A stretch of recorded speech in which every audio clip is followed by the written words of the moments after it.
Chapter 16.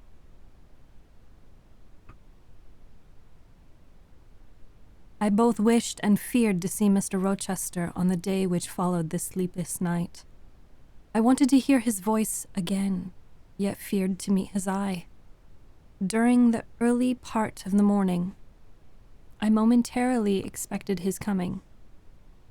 He was not in the frequent habit of entering the schoolroom, but he did step in for a few minutes sometimes, and I had the impression that he was sure to visit in that day. But on the morning passed just as usual. Nothing happened to interrupt the course of Adele's studies. Only soon after breakfast I heard some bustle in the neighborhood of Mr. Rochester's chamber. Mrs. Fairfax's voice and Leah's and the cook's, that is, John's wife, and even John's own gruff tones. There were exclamations of, "What a mercy master was not burnt in his bed! It is always dangerous to keep a candle lit at night. How providential that he had presence of mind to think of the water jug. I wonder how he waked nobody. It is to be hoped he won't take cold with sleeping on the sofa," etc. To much confabulation succeeded a sound of scrubbing and setting to rights, and when I passed through the room in going downstairs to dinner, I saw through the open door that all was again restored to complete order. Only the bed was stripped of its hangings. Leah stood up in the window seat, rubbing the panes of glass dimmed with smoke. I was about to address her, for I wished to know what account had been given of the affair, but on advancing I saw a second person in the chamber, a woman sitting on a chair by a bedside, and sewing rings in new curtains. That woman was no other than Grace Poole. There she sat, staid and lacaturn looking, as usual, in her brown stuff gown, her check apron, white handkerchief, and cap. She was intent on her work, in which her whole thoughts seemed absorbed. On her head and in her commonplace features was nothing either of the paleness or desperation one would have expected to see marking the countenance of a woman who had attempted murder, and whose intended victim had followed her last night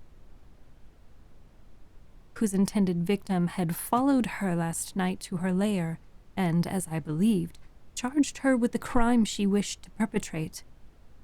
I was amazed, confounded. She looked up. While I still gazed at her, no start, no increase or failure of color betrayed emotion, consciousness of guilt or fear of detection. She said, "Good morning, miss," in her usual phlegmatic and brief manner, and taking up another ring and more tape, went on with her sewing. I will put her to some test, thought I. Such absolute impenetrability is past comprehension. "Good morning, Grace," I said. "Has something happened here? I thought I heard the servants all talking a while ago." "Only master had been reading in his bed last night. He fell asleep with his candle lit, and the curtains got on fire. But fortunately he awoke before the bedclothes or the woodwork caught, and contrived to quench the flames with water in the Eyre." "What an affair!" I said in a low voice, then looking at her fixedly. "Did Mr. Rochester wake anybody? Did no one hear him move?" She again raised her eyes at me, and this time there was something of consciousness in their expression. She seemed to examine me warily, and then she answered, "The servants sleep so far off, you know, miss. They would not be likely to hear. Mrs. Fairfax's room and yours are the nearest to master's, but Mrs. Fairfax said she heard nothing. When people get elderly, they often sleep heavy." She paused, and then added with a sort of assumed indifference, but still in a marked and significant tone, "But you are young, miss, and I should say a light sleeper. Perhaps you may have heard a noise?" "I did," said I, dropping my voice so that Leah, who was still polishing the panes, could not hear me. "And at first I thought it was Pilot, but Pilot cannot laugh, and I am certain I heard somebody laugh, and a strange one." She took a new needleful of thread, waxed it carefully, threaded her needle with a steady hand, and then observed with a perfect composure, "It is hardly likely master would laugh, I should think, miss, when he was in such danger. You must have been dreaming." "I was not dreaming," I said, with some warmth, for her brazen coolness provoked me. Again, she looked at me, and with the same scrutinizing and conscious eye.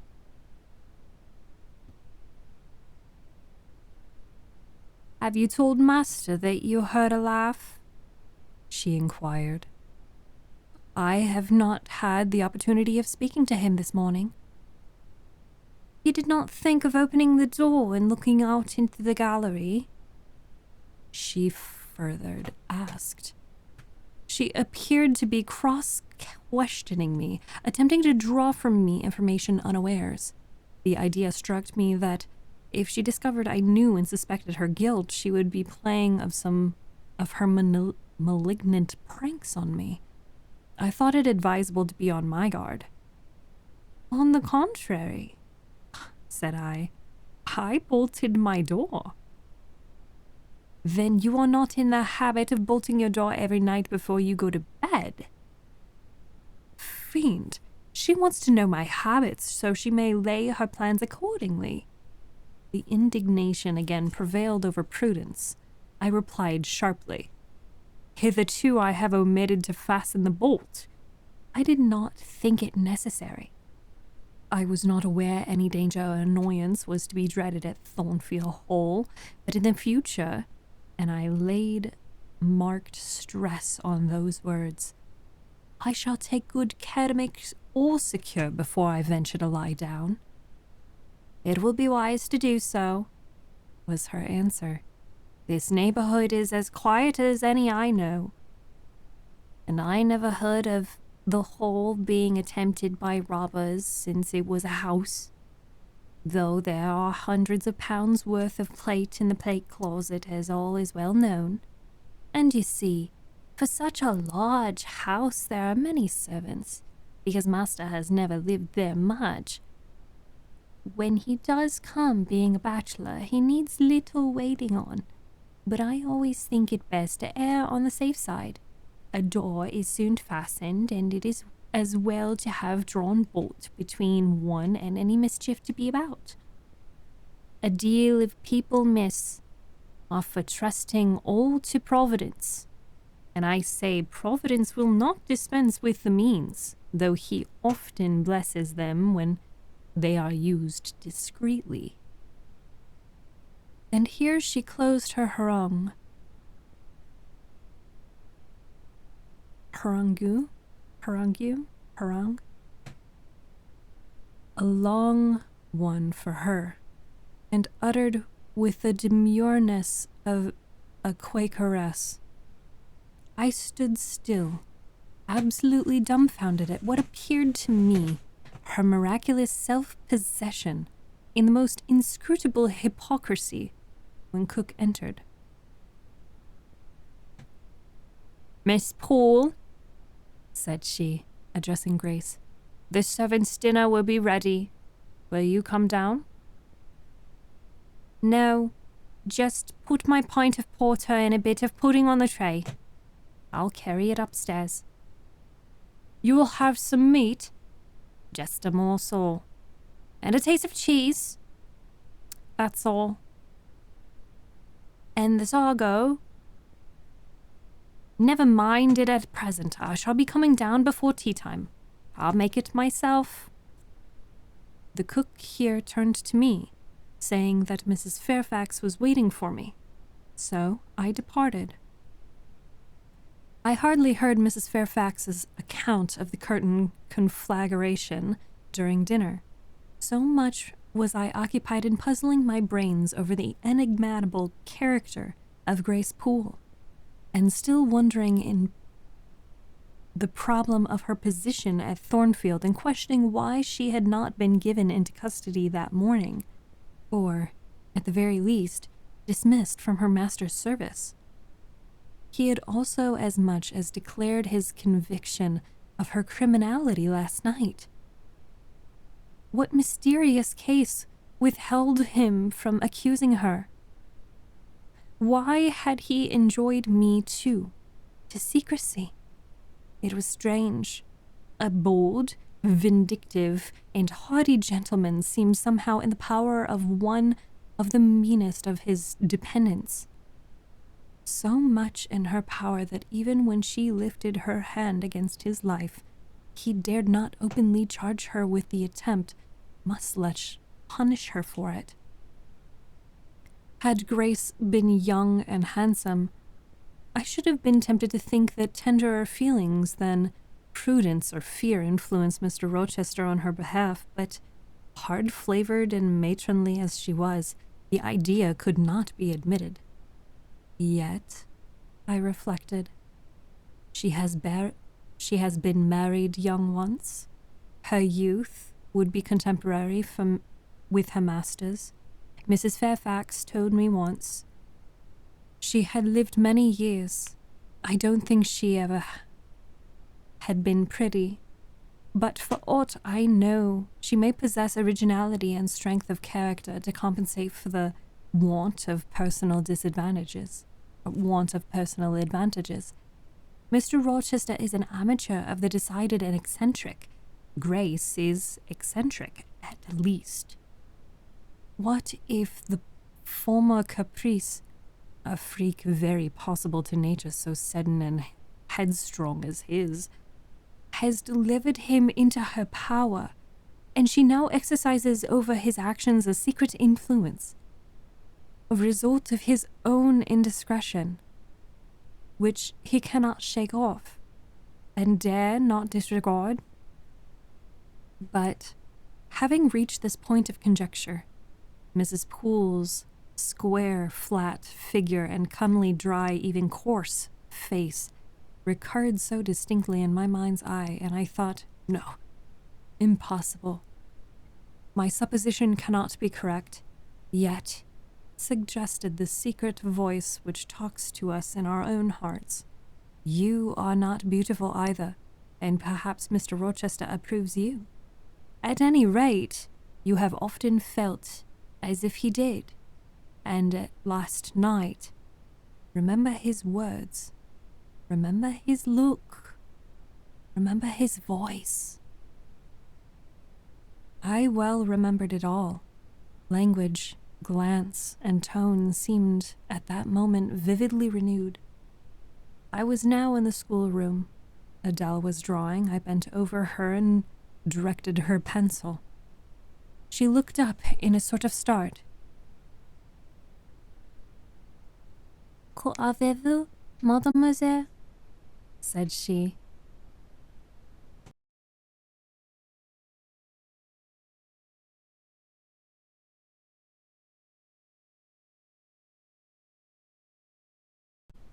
Vos doigts tremblent comme des furies, et vos yeux sont trop rouges, mais rouges comme des cerises. I am hot, Adele, with stooping, she went on sketching, and I went on thinking.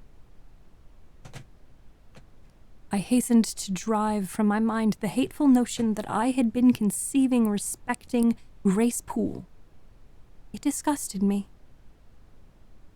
I compared myself with her and found we were different. Bessie Leven had said I was quite a lady, and she spoke truth. I was a lady. And now I looked much better than I did when Bessie saw me. I had more color and more flesh, more life, more vivacity, because I had brighter hopes and keener enjoyments. Evening approaches, said I, as I looked toward the window. I have never heard Mr. Rochester's voice or step in the house today, but surely I shall see him before night. I fear the meeting in the morning, now I desired it, because expectation has been so long baffled that it is grown impatient. When dusk actually closed and when Adele left me to go and play in the nursery with Sophie, I did most keenly desire it. I listened for the bell to ring below. I listened for Leah coming up with a message. I fancied sometimes I heard Mr. Rochester's own tread, and I turned to the door expecting it to open and admit him. The door remained shut. Darkness only came in through the window. Still, it was not late. He often sent for me at 7 and 8 o'clock, and it was yet but 6.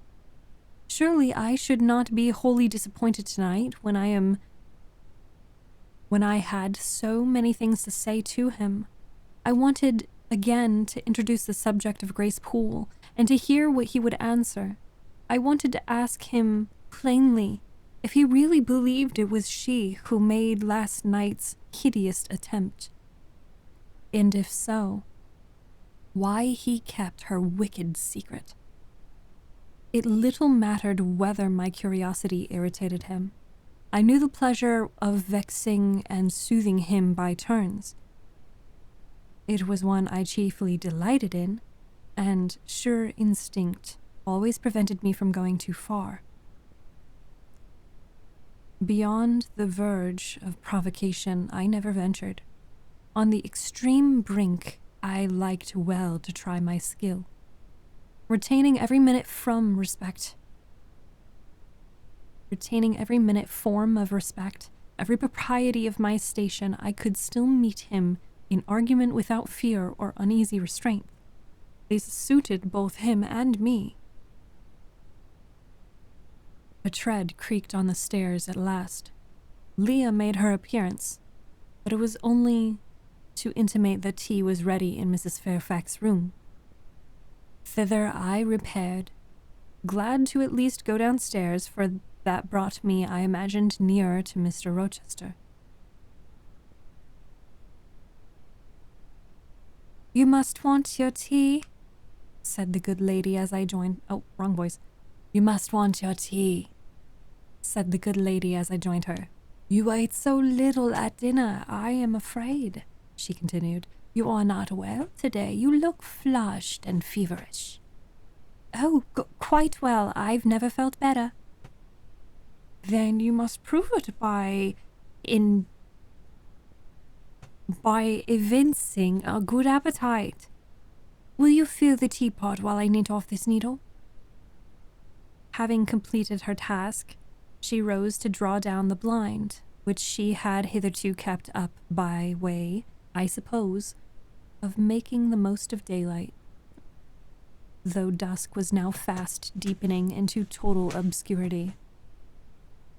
"It is fair tonight," said she, as she looked through the panes. "Though not starlight, Mr. Rochester has, on the whole, had a favorable day for his journey." "Journey? Is Mr. Rochester gone anywhere? I did not know he was out." "Oh, he set off the moment he had breakfasted. He is gone to the Lace, Mr. Ashton's place, 10 miles on the other side of Millcote. I believe there is quite a party assembled there. Lord Ingram, Sir George Lynn, Colonel Dent, and others." "Do you expect him back tonight?" "No, not tomorrow either. I should think he is very likely to stay a week or more. When these fine, fashionable people get together, they are so surrounded by elegance and gaiety, so well provided with all they please and entertain, they are in no hurry to separate. Gentlemen especially are often in request of such occasions.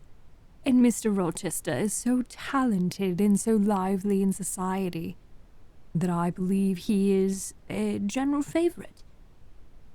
The ladies are very fond of him, though you would not think his appearance calculated to recommend him particularly in their eyes. But I suppose his acquirements and abilities, perhaps his wealth and good blood, make amends for the little faulty look. Are there ladies at the Lees? There are at Mrs. Ashton's, and there are Mrs. Ashton and her 3 daughters, very elegant young ladies indeed. And there are the Honourable Blanche and Mary Ingram, a most beautiful woman, I suppose. Indeed, I have seen Blanche 6 or 7 years since, when she was a girl of 18. She came here to a Christmas ball and party Mr. Rochester gave. You should have seen the dining room that day. Oh, how richly it was decorated, how brilliantly lit up. I should think there were 50 ladies and gentlemen present, all the first county families. Miss Ingram was considered the belle of the evening. You saw her, you say, Mrs. Fairfax. What was she like? Oh, yes, I saw her. The dining room doors were thrown open, and as if it was Christmas time, the servants were allowed to assemble in the hall to hear some of the ladies sing and play. And Mr. Rochester would have me come in, and I sat down in a quiet corner and watched them. I never saw a more splendid scene. The ladies were magnificently dressed, most of them, at least most of the younger ones, looked handsome, but Miss Ingram was certainly the queen. And what was she like? Tall, fine bust, sloping shoulders, long, graceful neck, olive complexion, dark, clear, noble features, her eyes rather like Mr. Rochester's, large and black and as brilliant as her jewels. And then she had such a fine head of hair, raven black, and was so becomingly arranged. A crown of thick plaits behind, and in front the longest, the glossiest curls I had ever seen. She was dressed in pure white, an amber-colour scarf was passed over her shoulder and across her breast, tied at the side. It descended in a long, fringed ends below her knee. She wore an amber-coloured flower, too, in her hair. It contrasted well with the jetty mass of her curls. Was she generally admired, of course? Yes, indeed. And not only for her beauty, but for her accomplishments. She was one of the ladies who sang. A gentleman accompanied her on the piano. She and Mr. Rochester sang a duet. Mr. Rochester? I was not aware he could sing. Oh, he has a fine bass voice and excellent taste for music. And Miss Ingram, what sort of voice had she? A very rich and powerful one. She sang delightfully. It was a treat to listen to her. She played afterwards. I am no judge of music, but Mr. Rochester is. And I heard him say her execution was remarkably good. In this beautiful and accomplished lady, She is not yet married? It appears not. I fancy neither she nor her sister have very large fortunes. Old Lord Ingram's estates were chiefly entailed, and the eldest son came in for everything almost. But I wonder no wealthy nobleman or gentleman has taken a fancy to her. Mr. Rochester, for instance, he is rich, is he not? Oh, yes, but you see, there is a considerable difference in age. Mr. Rochester is nearly 40, and she is but 25. What of that? More unequal matches are made every day. True, yet I should scarcely fancy Mr. Rochester would entertain the idea of any sort. But you eat nothing. You have scarcely tasted since you began tea. No, I am too thirsty to eat. Will you let me have another cup? I was about again to revert to the probability of a union between Mr. Rochester and the beautiful Blanche. But Adele came in, and the conversation was turned into another channel.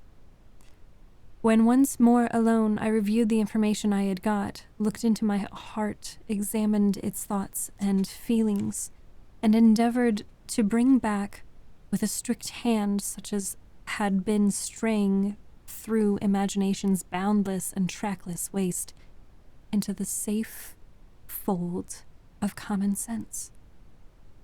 Arraigned at my own bar, memory having given her evidence of the hopes, wishes, sentiments I had been cherishing since last night, of the general state of mind in which I had indulged for nearly a fortnight past, reason having coming forward and told in her own quiet way a plain, an unvarnished tale, showing how I had rejected the real and rapidly devoured the ideal, I pronounced judgment to this effect: that a greater fool than Jane Eyre had never breathed the breath of life,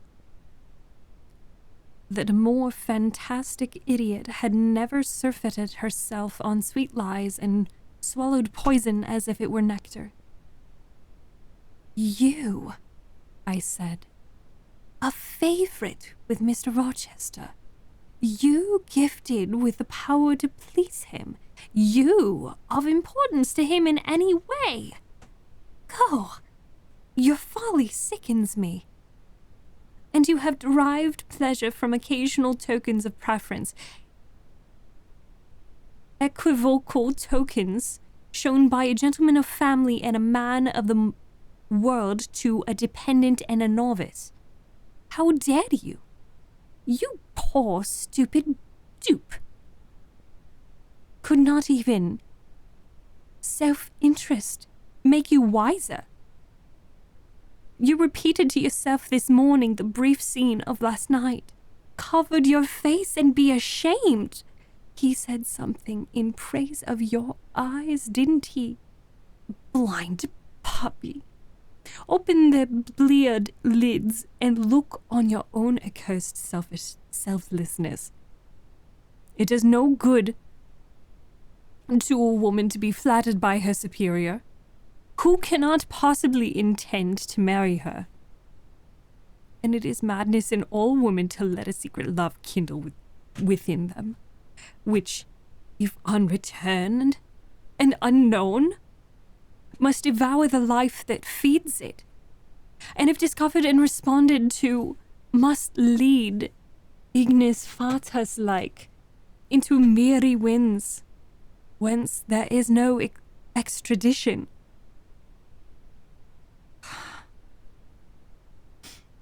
Listen, Jane Eyre.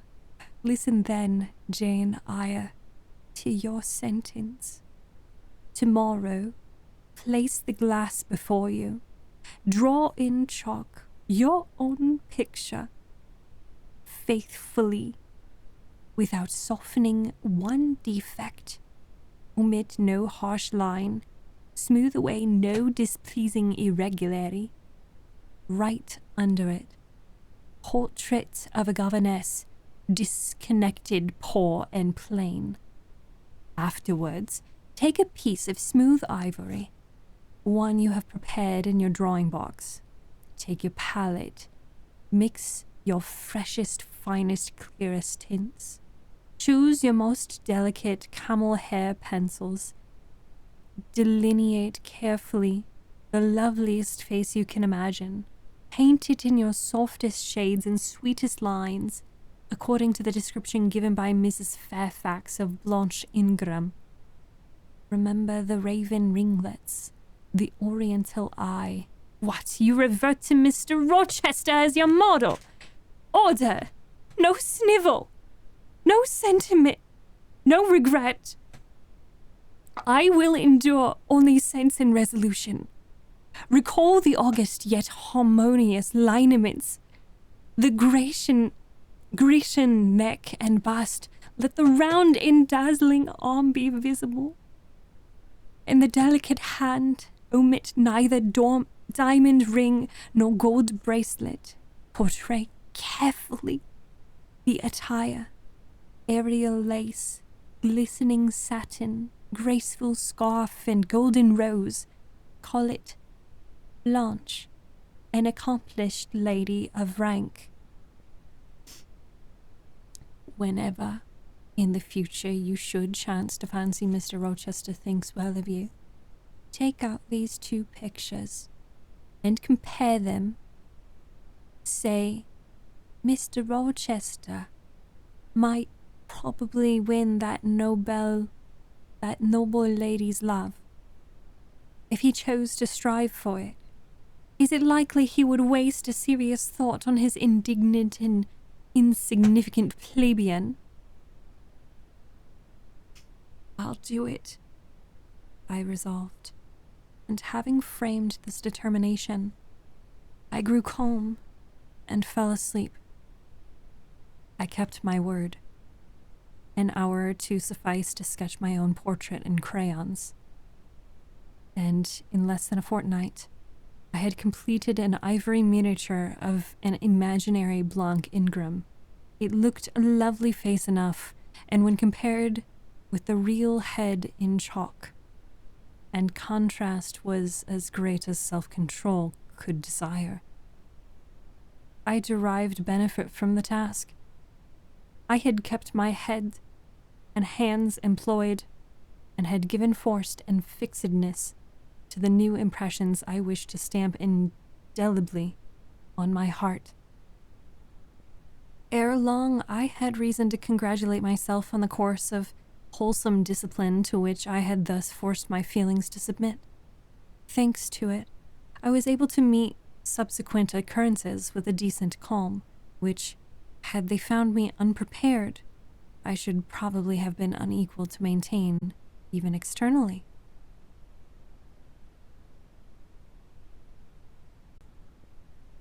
Chapter 17. A week passed, and no news arrived of Mr. Rochester. 10 days, and still he did not come. Mrs. Fairfax said she should not be surprised if he were to go straight from Leas to London, and thence to the continent, and not show his face at Thornfield for a year to come. He had not unfrequently quitted in a manner quite abrupt and unexpected. When I heard this, I was beginning to feel a strange chill and failing at the heart. I was actually permitting myself to experience a sickening sense of disappointment, but rallying my wits and recollecting my principles, I at once called my sensations to order.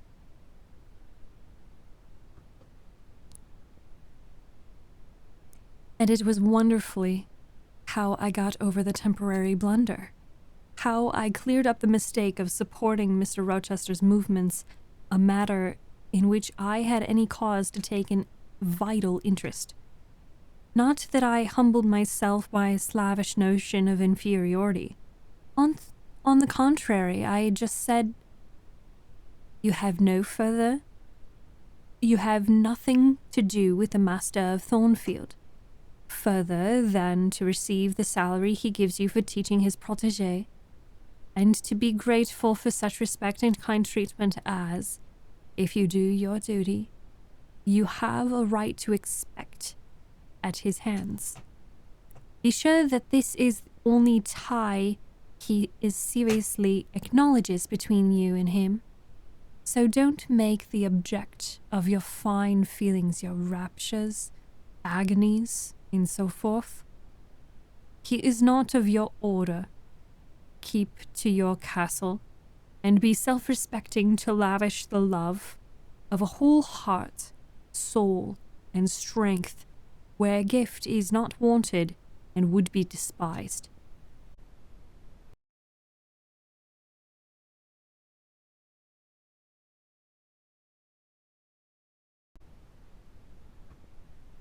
I went on with my day's business tranquilly, but ever and anon vague suggestions kept wandering across my brain of reasons why I should quit Thornfield, and I kept involuntarily framing advertisements and pondering conjectures about new situations.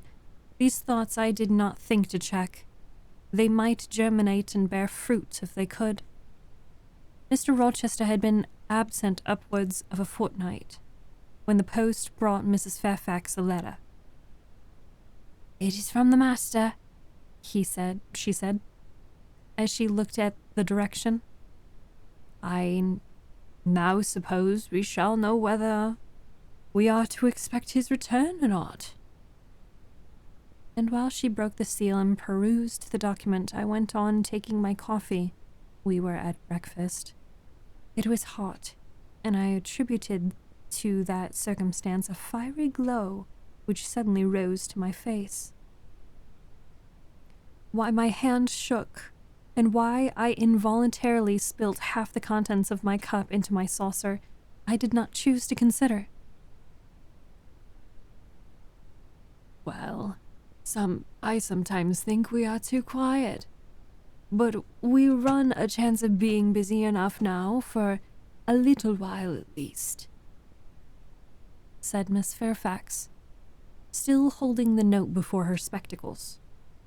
Ere I permitted myself to request on explanation, I tied the string of Adele's pinafore, which happened to be loose.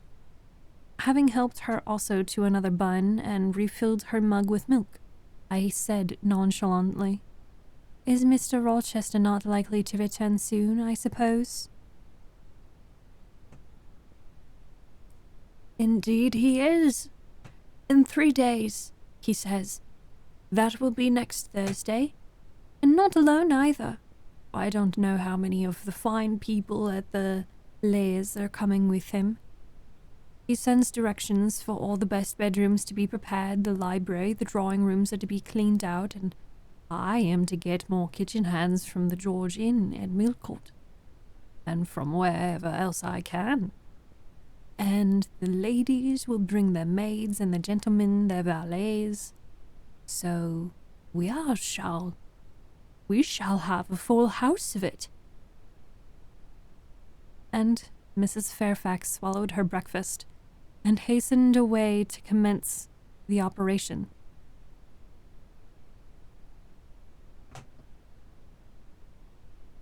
"3 days were, as she had foretold, busy enough.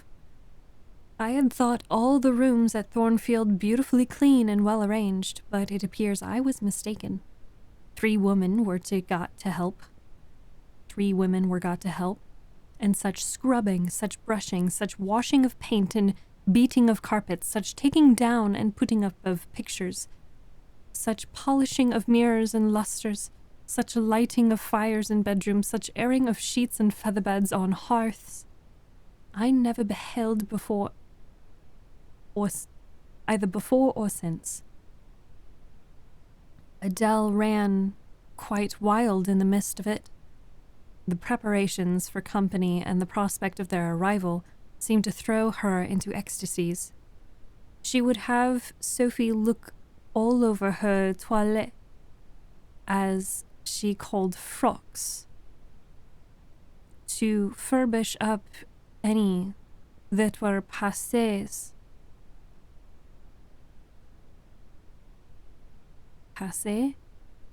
and to air and arrange the new, for herself.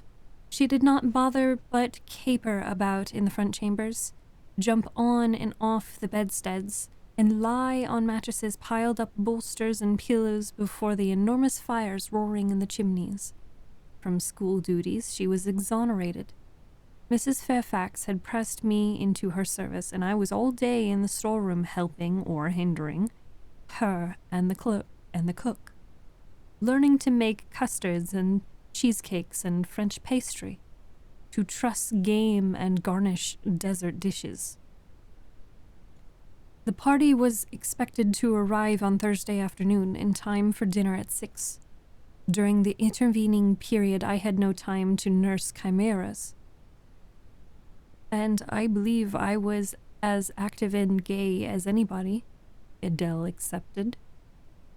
Still, now and then, I received a damping check to my cheerfulness, and was, in spite of myself, thrown back on the region of doubts and portents, and dark conjectures. This was when I chanced to see the third-story staircase door, which of late had always been kept locked, open slowly and give passage to the form of Grace Poole, in a prim cap, white apron and handkerchief. When I watched her glide along the gallery, her quiet tread muffled in a list slipper. When I saw her look into that bustling, topsy-turvy bedrooms, just say a word perhaps to the charwoman about the proper way to polish a grate, or clean a marble mantelpiece, or stains from papered walls, and then press on. She would thus descend to the kitchen once a day, eat her dinner, smoke a moderate pipe on the hearth, and go back, carrying her pot of porter with her for her private solace in her own gloomy upper haunt. Only 1 hour in the 24 did she pass with her fellow servants below. All the rest of her time was spent in some low-ceiled oaken chamber of the second story. There she sat and sewed, and probably laughed drearily to herself, as companionless as a prisoner in his dungeon. The strangest thing of all was that not a soul in the house except me noticed her habits, or seemed to marvel at them. No one discussed her position or employment. No one pitied her solitude or isolation. Once, indeed, I overheard part of a dialogue between Leah and one of the charwomen, which of Grace formed the subject. Leah had been saying something I had not caught, and the charwoman remarked, "She gets good wages, yes?" "Yes," said Leah. "I wish I had as good. Not that mine are to complain of. There's no stinginess at Thornfield, but they're not 1/5 of the sum Mrs. Poole receives, and she is laying by. She goes every quarter to the bank at Millcourt. I should not wonder but she has saved enough to keep her independent if she would like to leave. But I suppose she's got used to the place, and that she's not 40 yet. Strong and stable for anything. It is too soon for her to give up business." "She is a good hand, I dare say," said the charwoman. "Ah, she understands what she has to do. Nobody better," rejoined Leah significantly. "And it is not everyone could fill her shoes, not for all the money she gets." "That is not," was the reply. "I wonder whether master—" The charwoman was going on, but here Leah turned and perceived me, and she instantly gave her companion a nudge. I heard the woman whisper, "Doesn't she know?" Leah shook her head, and the conversation was of course dropped. All I had gathered from it amounted to this: there was a mystery at Thornfield, and that from participation in that mystery I was purposely excluded. Thursday came. All work had been completed the previous evening. Carpets were laid out, bed hangings festooned. Radiant white counterpanes spread, toilet tables arranged, furniture rubbed, flowers piled in vases. Both chambers and saloons looked as fresh and bright as hands could make them. The whole, too, was scoured, and the great carved clock, as well as the steps and banisters of the base, were polished to the brightness of the glass. In the dining room, the sideboard flashed resplendent with plate. In the drawing room and boudoir, vases of exotics bloomed on all sides. Afternoon arrived. Mrs. Fairfax assumed her best black satin gown, her gloves, and her gold watch, for it was her part to receive the company, to conduct the ladies to their rooms, etc. Adele, too, would be dressed, though, I thought, she had little chance of being introduced to the party that day, at least. However, to please her, I allowed Sophie to apparel her in one of her short, full muslin frocks. For myself, I had no need to make change. I should not be called upon to quit my sanctum of the schoolroom, for a sanctum it was now become to me, a very pleasant refuge in time of trouble. It had been a mild, serene spring day, one of those which, toward the end of March or beginning of April, rise shining over the earth as heralds of summer. It was drawing to an end now, but the evening was even warm, and I sat at work in the schoolroom with the window open. "It gets late," said Mrs. Fairfax, entering in a rustling state. "I'm glad I ordered dinner at an hour after the time Mr. Rochester mentioned, for it is past 6 now. I've sent John down to the gates to see if there's anything down the road. One can see a mile away from thence in the direction of Millcourt." She went to the window. "Ah, there he is," said she. "Well, John," leaning out, "any news?" "They're coming, ma'am," was the answer. "They'll be here in 10 minutes. Adele flew to the window. I followed, taking care to stand on one side so that, screened by the curtain, I could see without being seen. The 10 minutes John had given seemed very long, but at last wheels were heard. 4 equestrians galloped to the drive, and after them came 2 open carriages. Fluttering veils and waving plumes filled the vehicles. 2 of the cavaliers were young, dashing-looking gentlemen. The third was Mr. Rochester, on his black horse, Mesmer. Pilot bounding before him, at his side rode a lady, and he and she were the first of the party. Her purple riding habit almost swept the ground. Her veil streamed long on the breeze, mingling with its transparent folds and gleaming through them, shone rich raven ringlets. "Miss Ingram!" exclaimed Mrs. Fairfax, and away she hurried to her post below. The cavalcade, following the sweep of the drive, quickly turned the angle of the house, and I lost sight of it. Adele now petitioned to go down, but I took her on my knee and gave her to understand that she must not, on any count, think of venturing in the sight of the ladies, either now or at any other time, unless expressly sent for, that Mr. Rochester would be very angry, etc. Some natural tears she shed on being told this. But as I began to look very grave, she consented, at last, to wipe them. A joyous stir was now audible in the hall.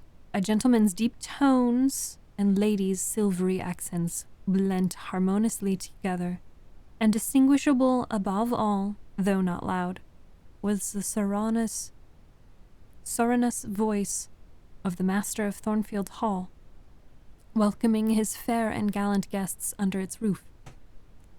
Then light steps ascended the stairs, and there was a tripping through the gallery, and soft cheerful laughs, and opening and closing doors, and, for a time, hush. Elle change de toilette, said Adele, who, listening attentively, had followed every movement. She sighed. Chez maman, she said. Quand il y en vent du monde, je l'ai souvent pentu, au salon était leur chambre. Souvent je regardais les femmes des chambres trop et habillées les dames, et c'est tant si amusant comme cela en après.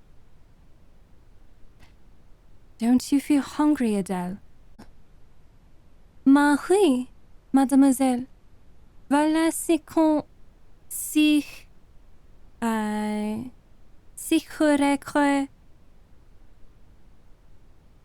nous n'en vont pas manger.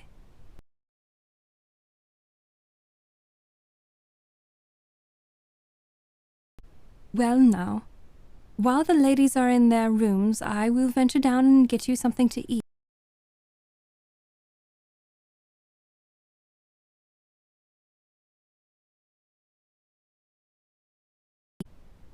And issuing from my asylum with precaution, I sought a back stairs which conducted directly to the kitchen. All in that region was fire and commotion. The soup and fish were in the last stage of projection, and the cook hung over her crucibles in a frame of mind and body threatening spontaneous combustion. In the servants' hall, 2 coachmen and 3 gentlemen's gentlemen stood and sat round the fire. The Abigails, I suppose, were upstairs with their mistresses. The new servants that had been hired from Millcote were bustling about everywhere. Threading this darkness, I at last reached the larder, where I took possession of a cold chicken, a roll of bread, some tarts, a plate or 2, and a knife and a fork. But this booty I made a hasty retreat. I had regained the gallery and was shutting the back door behind me when accelerated hum warned me that the ladies were about to issue from their chambers. I could not proceed to the schoolroom without passing some of their doors and running the risk of surprising with my cargo of vitulage. So I stood still at this end, which, being windowless, was dark, quite dark now. Presently, the chambers gave up their fair tenants one after another, came out gaily and airily, with dress that gleamed lustrous through the dark. For a moment they stood grouped together at the other extremity of the gallery, conversing in a key of sweet subdued vivacity. They then descended the staircase almost as noisily as a bright mist rolls downhill. Their collective appearance had left on me an impression of high-born elegance, such as I had never before received. I found Adele peeping through the schoolroom door, which she held ajar. "What beautiful ladies!" she cried in English. "Oh my!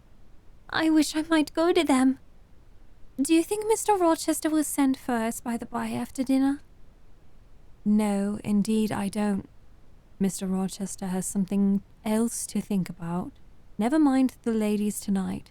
Perhaps you will see them tomorrow. Here is your dinner." She was really hungry, so the chicken and tarts served to divert her attention for a time. It was well I secured this forage, or both she, I, and Sophie, to whom I conveyed a share of our repast, would have run a chance of getting no dinner at all. Everyone downstairs was too much engaged to think of us. The dessert was not carried out till after 9, and after 10, footmen were still running to and fro with trays and coffee cups. I allowed Adele to sit up much later than usual, for she declared she could not possibly go to sleep while the doors kept opening and shutting below, and people bustling about. Besides, she had added, a message might possibly come from Mr. Rochester when she undressed. Allò quel dommage.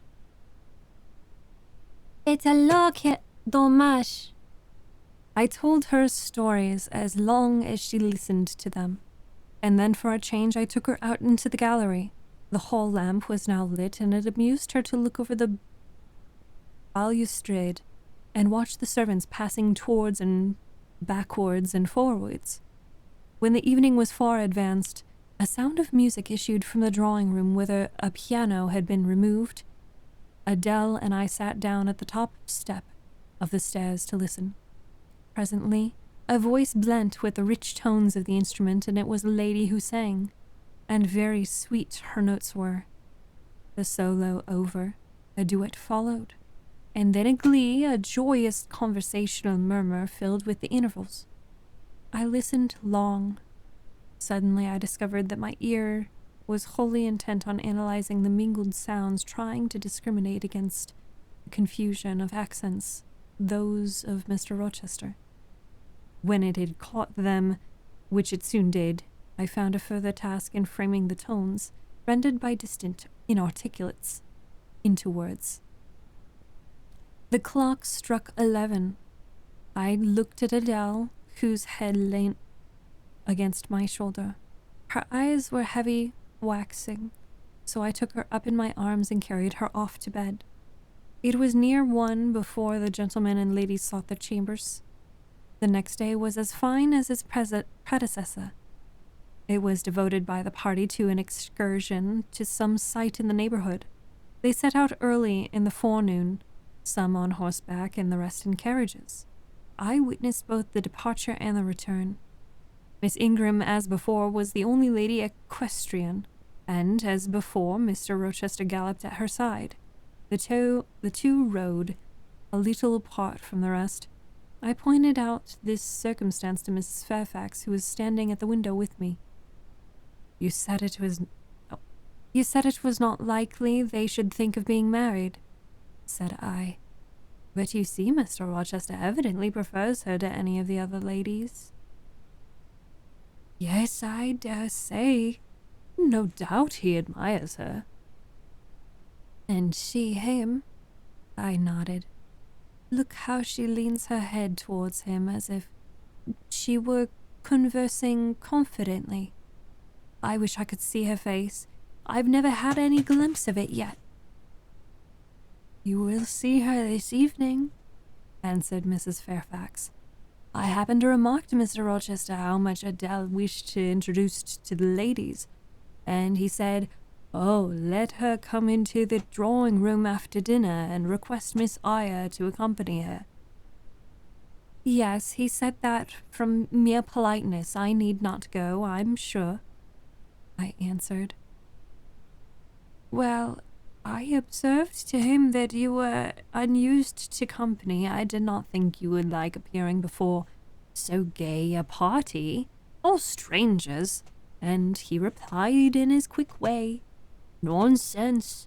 If she objects, tell her it is my particular wish, and if she resists, say I shall come and fetch her in case of contumacy. Oh, I will not give him that trouble, I answered. I will go, but no better may be.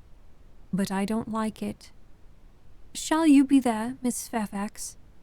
No, I pleaded off, and he admitted my plea. I'll tell you how to manage so as to avoid the embarrassment of making formal entrance, which is the most disagreeable part of the business. You must go into the drawing-room while it is empty before the ladies leave the dinner table. Choose your seat in a quiet nook you like. You need not stay long after the gentlemen come in, unless you please. Just letting Mr. Rochester see you are there and sip away. Nobody will notice you. Will these people remain long, do you think? Perhaps 2 or 3 weeks. Certainly not more. After the Easter recess, Sir George Lynn, who was lately elected member for Millcourt, will have to go up to town and take his seat. I dare say Mr. Rochester will accompany him.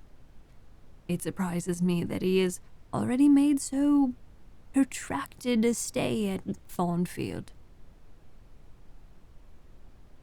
It was some trepidation that I perceived the hour approach when I was to repair with my charge to the drawing-room.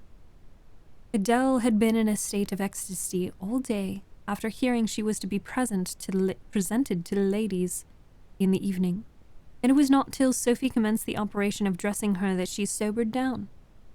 Then the importance of the process quickly steadied her, and by the time she had her curls arranged and well smoothed, drooping clusters, her pink satin frock put on, her long sash tied, and her lace mittens adjusted, she looked as grave as any judge. No need to warn her to disarrange her attire. No need to warn her not to disarrange her attire. When she was dressed, she sat demurely down in her little chair, taking care previously to lift up the satin skirt for fear she would crease it, and assured me she would not stir thence till I was ready. This I quickly was. My best dress, the silver grey one, purchased for Miss Temple's wedding, and never worn since, was soon put on. My hair was soon smoothed. My sole ornament, the pearl brooch, soon assumed. We descended.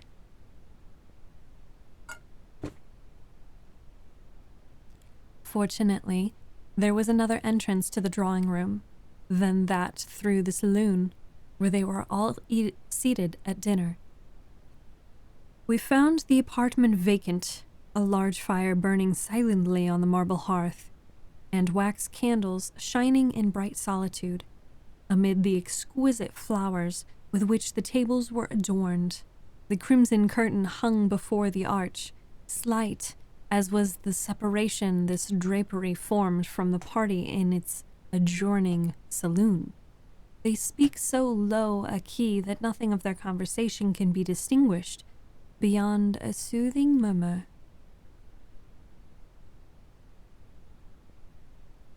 Adele, who appeared to still be under the influence of a most solemnizing impression, sat down, without a word, on the footstool I pointed out to her.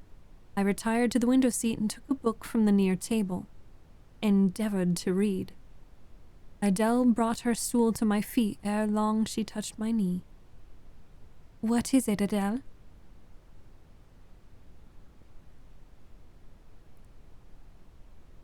Est-ce que je ne puis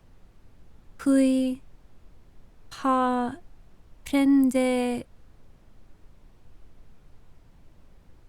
une seule de ces fleurs magnifiques, magnifiques, mademoiselle? Seulement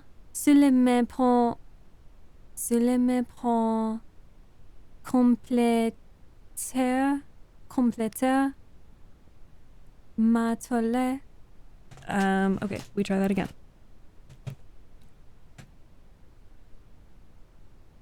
Et c'est que je ne puis pas prendre une seule de ces fleurs magnifiques, mademoiselle, seulement pour compléter ma toilette. You think too much of your toilette, Adele, and you may have a flower,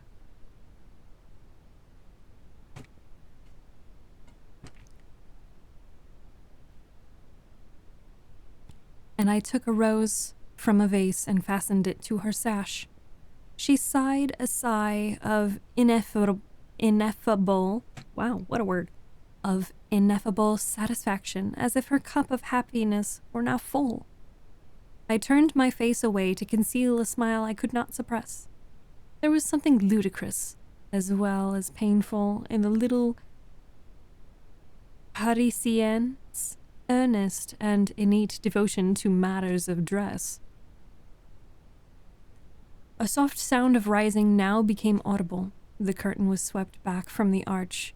Through it appeared the dining room, with its lit luster, pouring down light on the silver and glass of a magnificent dessert service covering a long table. A band of ladies stood in the opening. They entered, and the curtain fell behind them.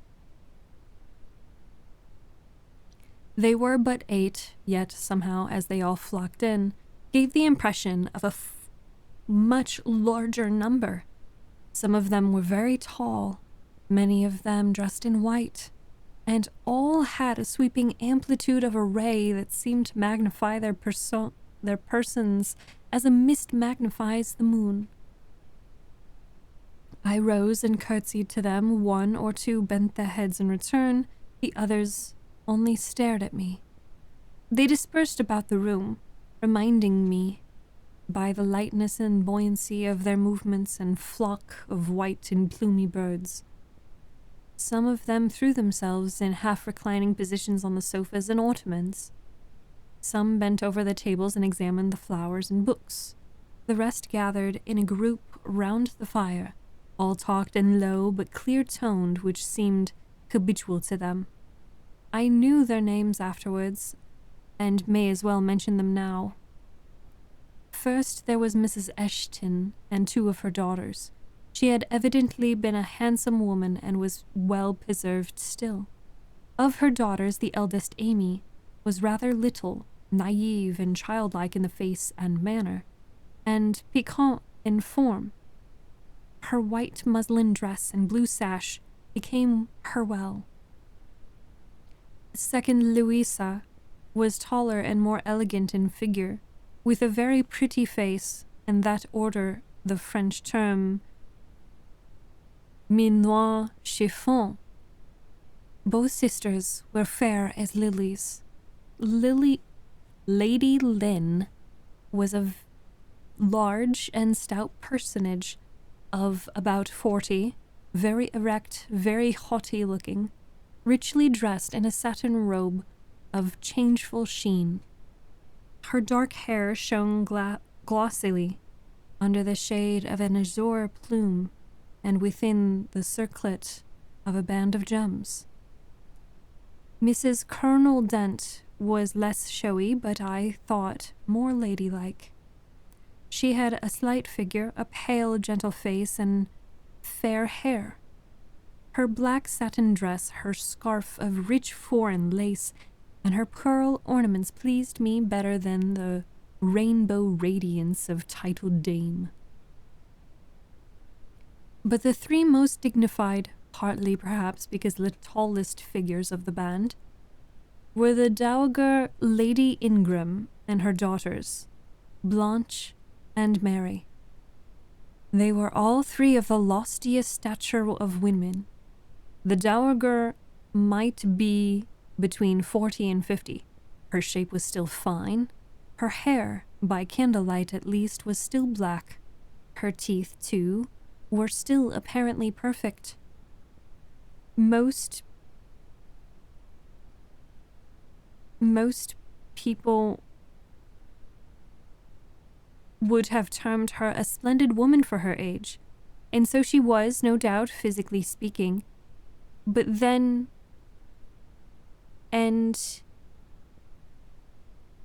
there was an expression of almost insufferable haughtiness in her bearing and countenance. She had Roman features and a double chin, disappearing into her throat like a pillar. These features appeared to me not only inflated and darkened, but even furrowed with pride, and the chin was sustained by the same principle. in a position of almost preternatural erectedness. She had likewise a fierce and hard eye. It reminds me of Mrs. Reed's. She mouthed her words in speaking. Her voice was deep, its inflections very pompous, very dogmatical, very intolerable, in short.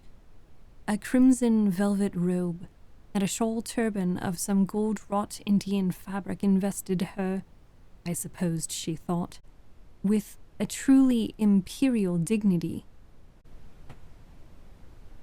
Blanche and Mary were of equal stature, straight and tall as poplars. Mary was too slim for her height, but Blanche was molded like a Dian. I regarded her, of course, with special interest. First, I wished to see her appearance, and whether it accorded with Mrs. Fairfax's description. Secondly, whether it at all resembled the fancy miniature I had painted of her. And thirdly, will it out, whether it were such as I should fancy likely to suit Mr. Rochester's taste. As far as person went, she answered point for point, both to my picture and Mrs. Fairfax's description. The noble bust, the sloping shoulders, the graceful neck, her dark eyes and black ringlets were all there, but her face was much like her mother's. A youthful, unfurrowed likeness, the same low brow, the same high features, the same pride. It was not, however, so saturine a pride. She laughed continually. Her laugh was satirical, and so was the habitual expression of her arched and haughty lip. Genius is said to be self-conscious. I cannot tell whether Miss Ingram was genius or she was self-conscious. Remarkably self-conscious indeed. She returned to a discourse on botany with a gentle Mrs. Dent. It seemed Mrs. Dent had not studied that science, though. As she said, she liked flowers, especially wild ones. Miss Ingram had, and she run over its vocabulary with Eyre. I presently perceived she was, what is vernacularly termed, trailing Mrs. Dent. That is, playing on her ignorance. Her trail might be clever, but it was decidedly not good-natured. She played, her execution was brilliant, she sang, her voice was fine, she talked French apart to her mum. And she talked it well, with fluency and with good accent.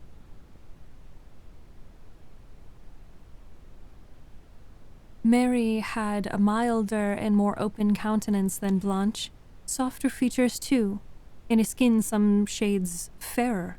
Miss Ingram was dark as a Spaniard, but Mary was deficient in life. Her face lacked expression, her eyes luster. She had nothing to say. Having once taken her seat, remained fixed like a statue on its niche. The sisters were both attired in spotless white, and did I now think Miss Ingram such a choice as Mr. Rochester will likely make? I could not tell.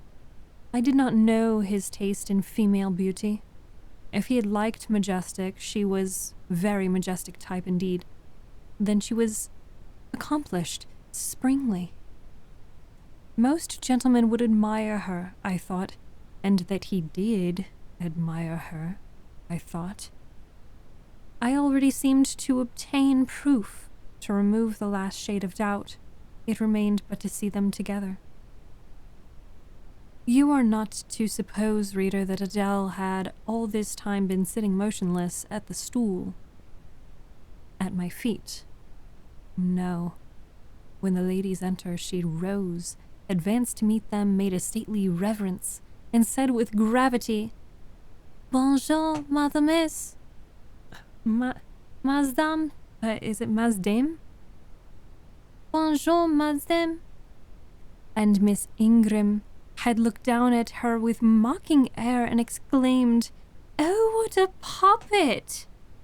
Lady Lynn had remarked, "It is Mr. Rochester's ward, I believe," the little French girl he was speaking of. Miss Dent had kindly taken her hand and given her a kiss.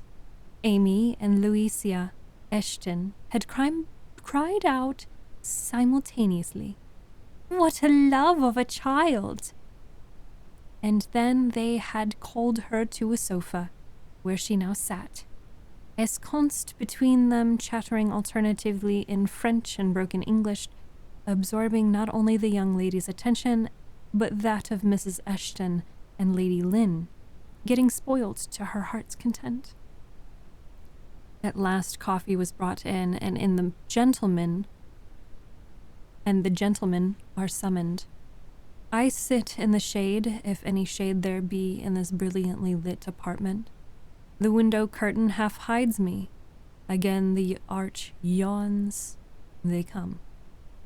The collective appearance of the gentlemen, like that of the ladies, is very imposing. They are all costumed in black. Most of them are tall, some young. Henry and Frederick Lynn are very dashing sparks indeed. Colonel Dent is a fine soldiery man. Mr. Ashton, the magistrate of the district, is gentlemanlike. His hair is quite white, his eyebrows and whiskers still dark, which gives him something of the appearance of Père Noble d'État. Lord Ingram, like his sisters, is very tall. Like them also, he is handsome. But he shares Mary's apathetic and listless look. He seems to have more length of limb than vivacity of blood and vigor of brain. And where is Mr. Rochester? He comes in last. I am not looking at the arch, yet I see him enter. I try to concentrate my attention on those netting needles, on the meshes of the purse I am forming. I wish to think only of the work I have in my hands, to see only the silver beads and silk threads that lie in my lap, whereas I distinctly behold his figure. And I inevitably recall the moment when I just last saw it, just after I had rendered him what he deemed an essential service, and he, holding my hand and looking down on my face, surveyed me with eyes that revealed a heart full and eager to overflow, in whose emotions I had a part. How near had I approached him at that moment? What had occurred since, calculated to change his and my respective relations?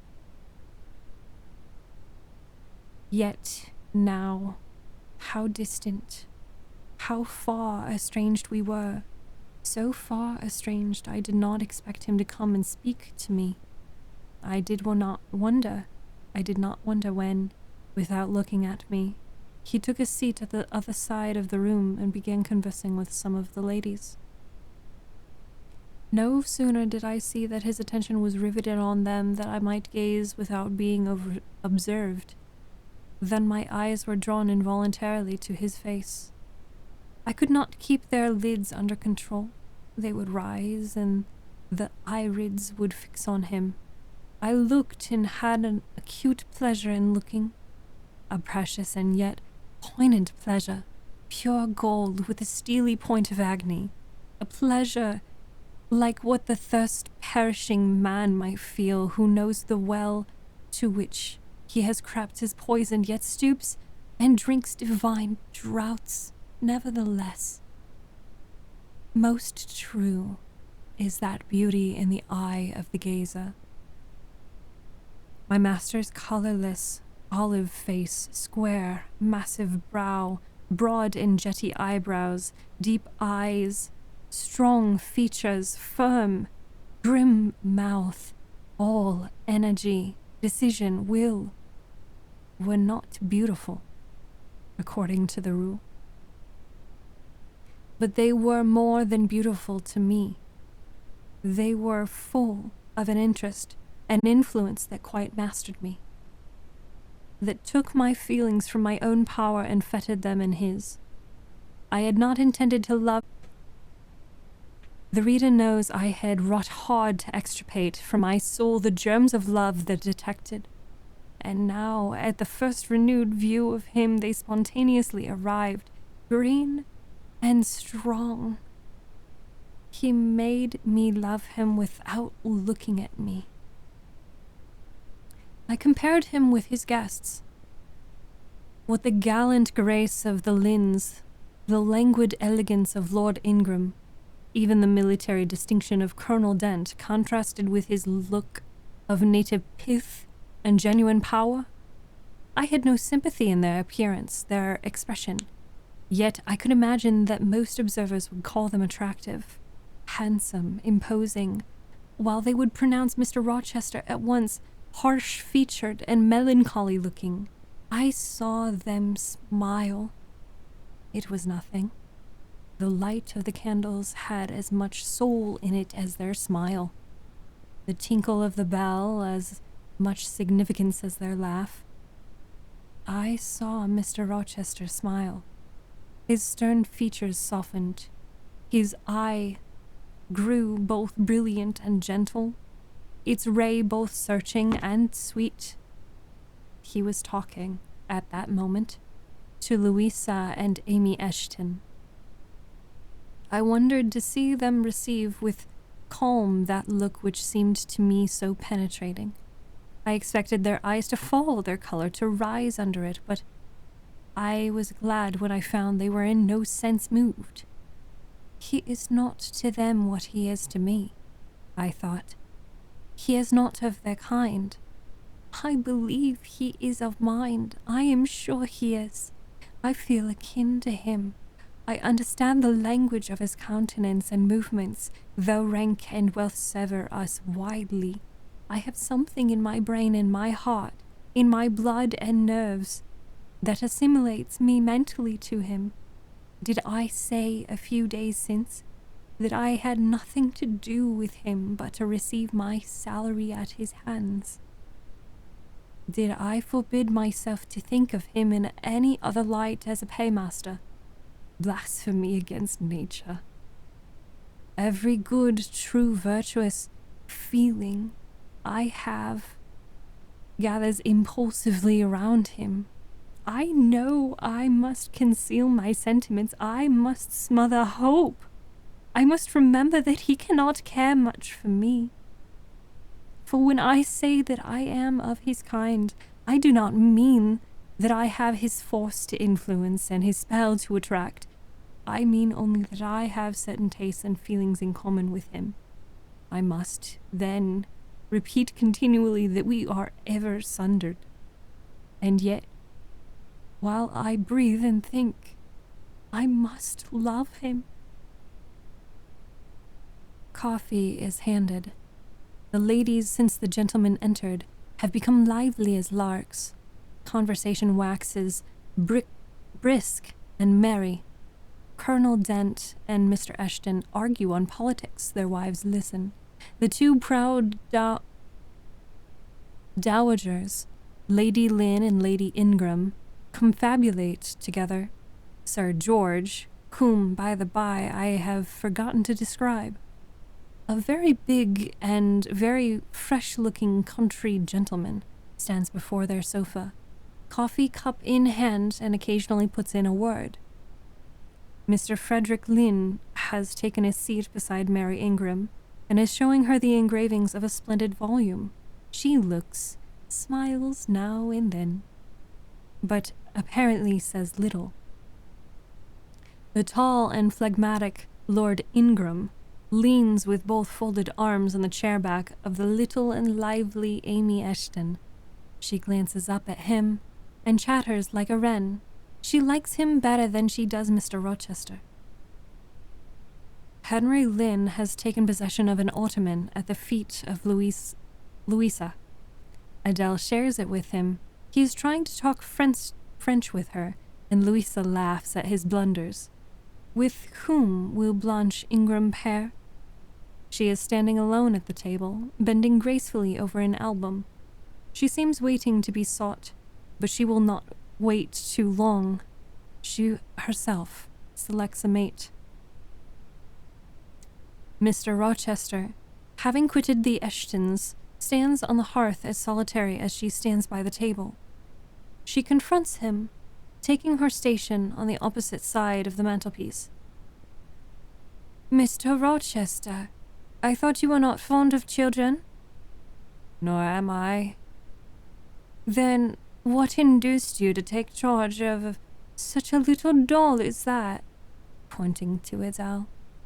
Where did you pick her up? I did not pick her up. She was left on my hands. You should have sent her to school. I could not afford school. Schools are so dear. I could not afford it. Schools are so dear. Why, I suppose you have a governess for her. I saw a person with her just now. Is she gone? Ah, no. There she is still, behind the window curtain. You pay her, of course. I should think it quite as expensive, more so, for you to have both to keep in addition. I feared, or should I say hoped, the allusion to me would make Mr. Rochester glance my way, and I involuntarily shrank farther into the shade, but he never turned his eyes.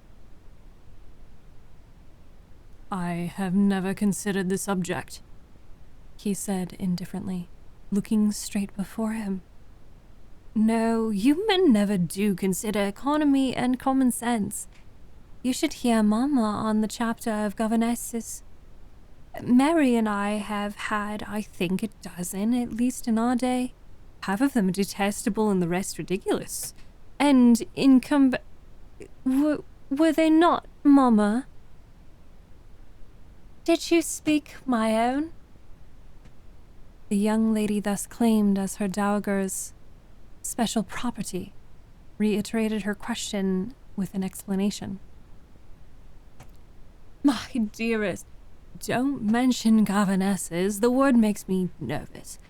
I have suffered a martyrdom from their incompetency and caprice. I thank heaven I'm now done with them. Mrs. Dent here bent over the pious lady and whispered something in her ear.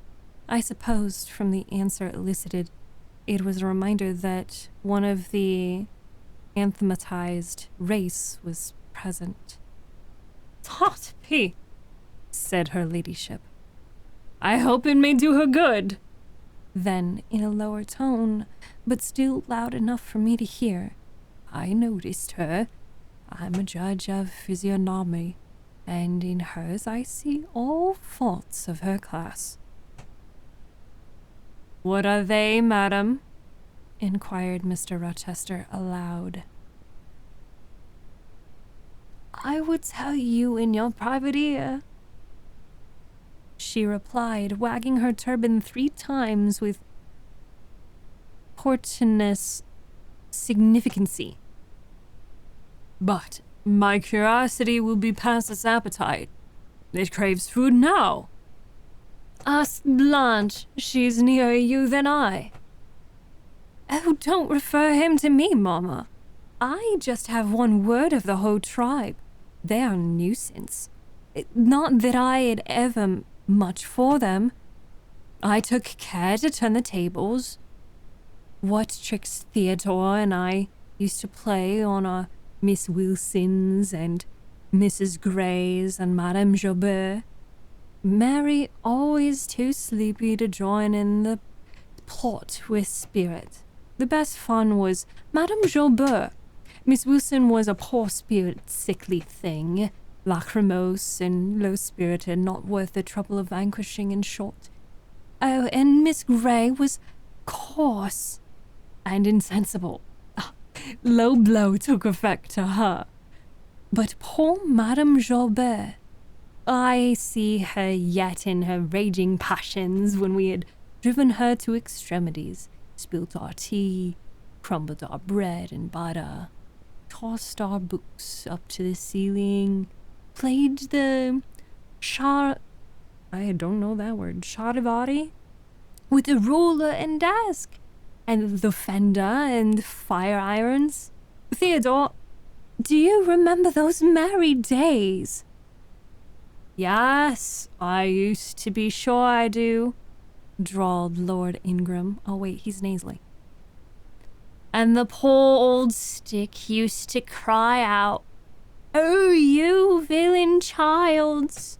And then we'd sermonize her on the presumption of attempting to teach such clever blades as we were, when she was herself so ignorant. We did, and Tito, you know, I helped you in prosecuting or persecuting your tutor, whey-faced Mr. Vinnick. The parson in the pip, as we used to call him. He and Miss Wilson took the liberty of falling in love with each other. At least Tito and I thought so. We surprised sundry tender glances and sighs which we imparted as tokens of la belle passion. And I promise you the public soon had the benefit of our discovery. We employed it as a sort of lever to hoist our dead weights from the house. Dear Mama, that as soon as she got an inkling of the business, found out that it was, of immoral tendency. Did you not, Lady Mother? Certainly my best. And I was quite right. Depend on that. There are 1,000 reasons why liaisons between governesses and tutors should never be tolerated at a moment in any well-regulated house. Firstly, gracious, Mama, spare us the enumeration of Rostand. We all know them. Danger of bad example to innocence of childhood. Distractions and consequent neglect of duty on the part of the attached. Mutual alliance and reliance, confidence thence resulting, insolence accompanying, mutiny and general blow-up. Am I right, Baroness Ingram of Ingram Park? My Lady Flower, you are right now, as always. Then no more need be said. Change the subject. Amy Eshton, not hearing or not heeding this dictum, joined in with her soft, infantine tone. Louisa and I used to quiz our governess too. But she was such a good creature. She would bear anything, nothing put her out. She was never cross with us, was she, Louisa? No, never. We might do what we please, ransack her desk and her workbox and turn her drawers inside out. And she was so good-natured. She would give us anything we asked for. I suppose now, said Miss Ingram, curling her lips sarcastically, we shall have an abstract of the memoirs of the governesses extant. In order to avert such a visitation, I again move the introduction of a new topic. Mr. Rochester, do you second my motion? Madam, I support you on this point, as every other. Then on me be the onus of bringing it forward. Signor Eduardo, are you in voice tonight? Donna Bianca, if you command it, I will be. Then, signor, I lay you my sovereign behest to furbish up your lungs and other vocal organs, as they will be wanted on my royal service. With who would not be the resolve so divine a Mary? A fig for Rizzo, she cried, tossing her head in all its curls as she moved to the piano. It is my opinion the fiddler David must have been an insipid sort of fellow. I like Black Bothwell better, To my mind, a man is nothing without a spice of the devil in him. A history may say what it will of James Hepburn, but I have a notion he was just that sort of wild, fierce bandit, hero, whom I could have consented to gift my hand. Gentlemen, you hear, now of which you most resembles Bothwell, cried Mr. Rochester. I should say the preference lies with you, responded Colonel Dent. On my honor, I'm obliged to you, was the reply. Miss Ingram, who had now seated herself with proud grace at the piano, spreading out her snowy robes in queenly amplitude, commenced a brilliant prelude, talking meantime. She appeared to be on her high horse tonight. Both her words and her air seemed intended to excite not only the admiration, but the amusement of her auditors. She was evidently bent on striking them as something very dashing and daring indeed.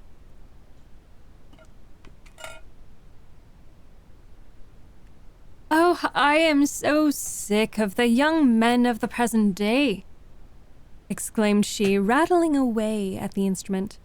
Poor puny things, not fit to stir a step beyond Papa's park gates, nor to go down even so far without Mamma's permission and guardianship.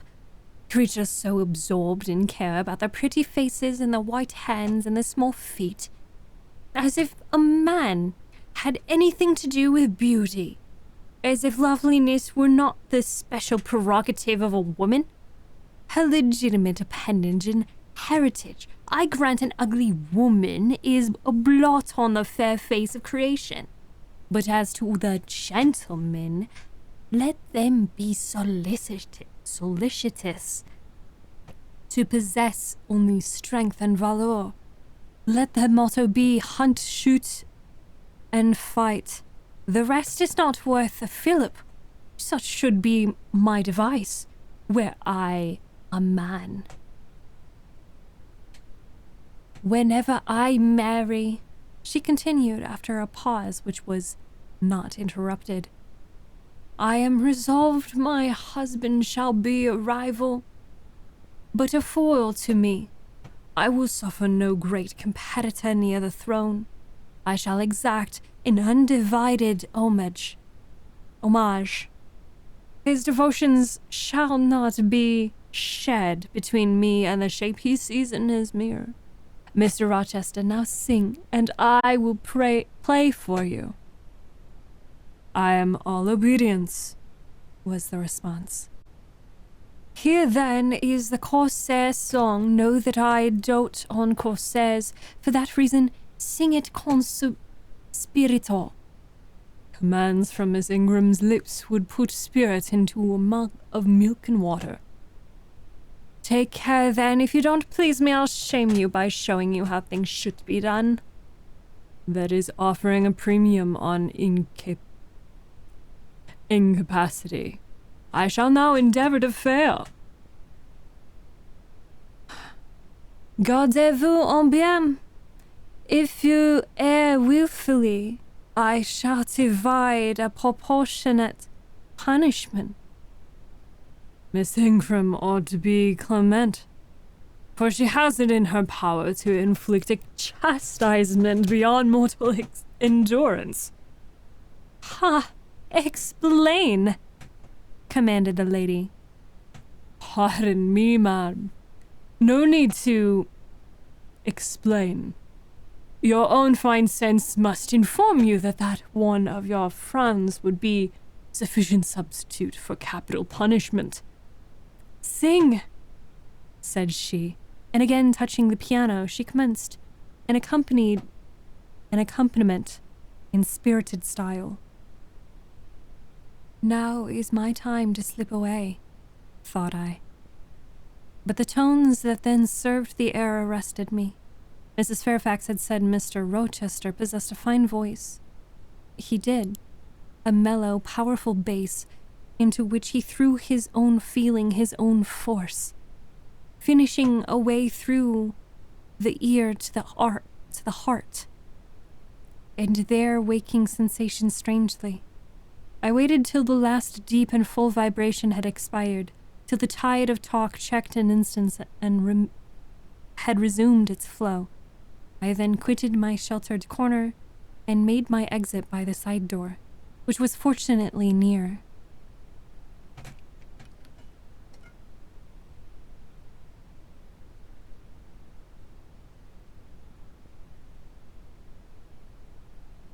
Thence, a narrow passage led into the hall. In crossing it, I perceived my sandal was loose. I stopped to tie it, kneeling down for that purpose on the mat at the foot of the staircase. I heard the dining room door unclose. A gentleman came out. Rising hastily, I stood to face him. It was Mr. Rochester. "How do you do?" he asked. "I'm very well, sir." "Why did you not come and speak to me in the room?" I thought I might have retorted the question on him who put it, but I would not take that freedom. I answered, "I did not wish to disturb you, as you seem engaged, sir." "What have you been doing during my absence?" "Nothing particular. Teaching Adele as usual." "And getting a good deal paler than you were. As I last... Sorry, I'm so sorry. And getting a good deal paler than you were, as I saw at first sight. What is the matter?" "Nothing at all, sir." "Did you take any cold that night? You half drowned me." "Not the least." "Return to the drawing room. You are deserting too early." "I am tired, sir." He looked at me for a minute. "And a little depressed," he said. "What about? Tell me." Nothing, sir. I'm not depressed." "But I affirm you are. So much depressed that a few more words would bring tears to your eyes. Indeed, there they are now, shining and swimming, and a bead has slipped from the lash and fallen onto the flag. If I had time and was not in mortal dread of some prating prig of servant passing, I would know what all this means. Well, tonight I excuse you, but understand that so long as my visitors stay, I expect you to appear in the drawing room every evening. It is my wish. Don't neglect it. Now go and send for Sophie. Send Sophie for Adele. Good night, my..." He stopped, bit his lip, and abruptly left me.